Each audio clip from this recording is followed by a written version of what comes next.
society. You and Dave want to come along and sit down and just talk about it. We're definitely not going to just try and gas axe the whole thing and scrap it. That's not the intention. That's definitely not your intention. No. The worst outcome from your perspective would be that we dismantled and we relocated the machines to somewhere where they can be restored. Good. Now, as for this, I'm interrupting, I'm sorry. Byron Shire has bought the Telstra lot in there. That's right. So my proposal is we take it and put it in there. Now, wouldn't that be lovely to have the entrance into Mullumbimby with the old railway house has been restored and all this here, this history and all that? It'd be a lovely thing to come into Mullumbimby, as Robin will agree with me. Now, all you people that travel, if you go to Western Australia, where do you go to? Kalgoorlie, you want to see the gold. Yeah. You go up to Brunswick, you have a picnic or a cup of tea there as you go into Gympie, where they used to get the gold there. Yeah. Tourists. Yeah. And this Byron Shire, and me too, this place won't exist. It just exists on tourists. Absolutely. As far as the ground go and having blooming market gardens and that's all a lot of. If you electric street light, and they've done a really good job. And what you want to try and do is work with people who care about the equipment, get it relocated, and an opportunity to do something with it. It's not a matter of taking a sort of tip. No, that's not what you do. You mentioned, Brian, in your first letter to me that demolition of the building was one of the options available to you. What are the others? I'm struggling to think of another one at the minute. Initially, the country energy planners, can we move it? Where could we move it? What would go? And what was decided, because the direct link component would stay as it is anyway, that if we moved it somewhere else, we would be creating double the impact on the environment and socially.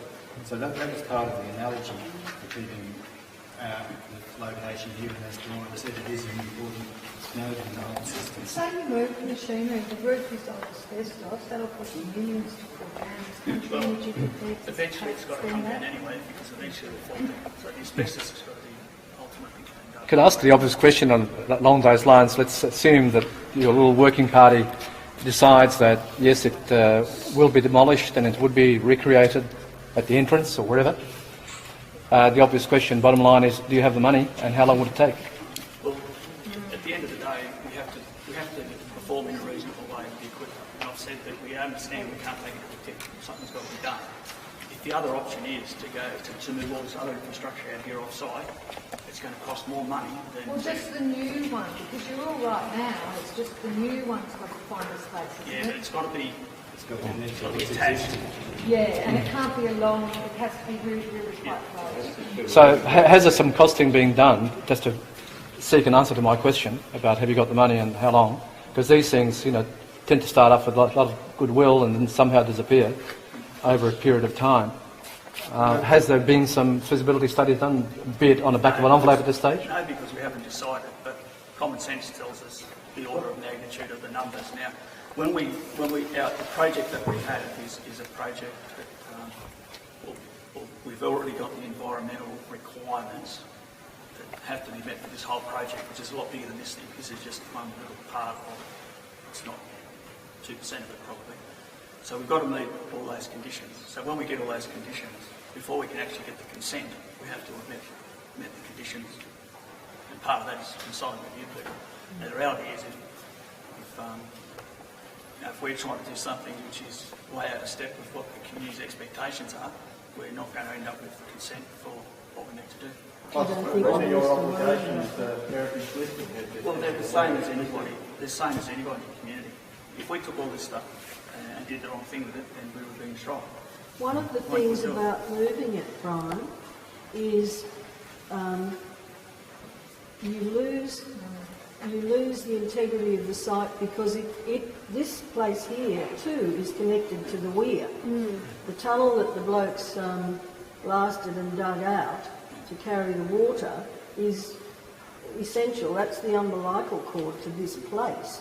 So if you take the machinery somewhere else, you cut the cord. So how do you get across the heritage I don't know, concerns about that? I'm not a heritage consultant.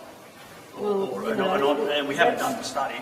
We need to do the study to work out what's reasonable. For example, when we go back outside, you'll see the race where the water went out. It would be reasonable that would have to be preserved, that race. Yeah. Are there any wooden bits left in the blue? You know? There are.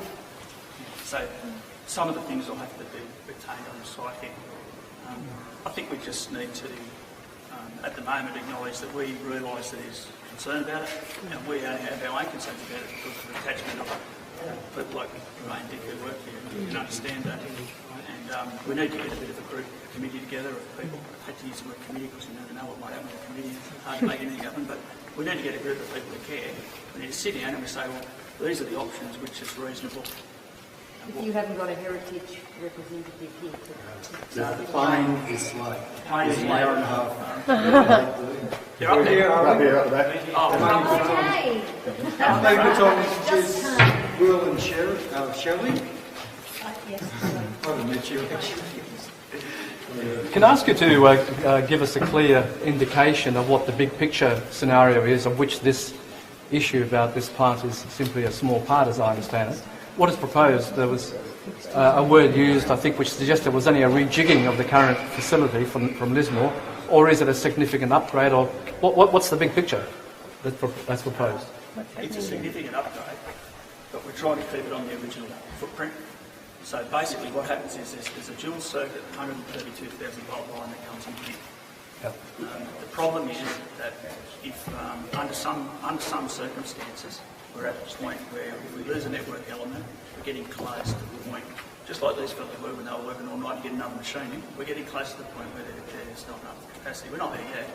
So what we need to do is we need to be prudent and we need to increase the capacity, particularly to Byron Shire, because in the event of the 132 kV loss of supply, the 66 kV ring that comes from Lismore, it's just too far. We run out of volts. That's what will happen. So what we're going to do is convert that line that goes from here to Ewingsdale, to Lennox Head, to Ballina, and then back to Lismore to 132,000 volts. And what that'll do is that'll double the capacity here, and it'll probably solve the problems of electricity for 30 years. Nothing to do with the Tweed Shire. The Tweed Shire electricity comes from Queensland, and the only connection is through this direct link.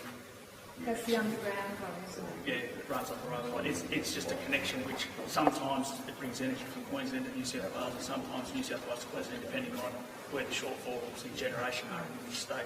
And how I hate that the hydro system is there, but it's still powered because it's creeping sometime. We've got to especially, but I'm just saying,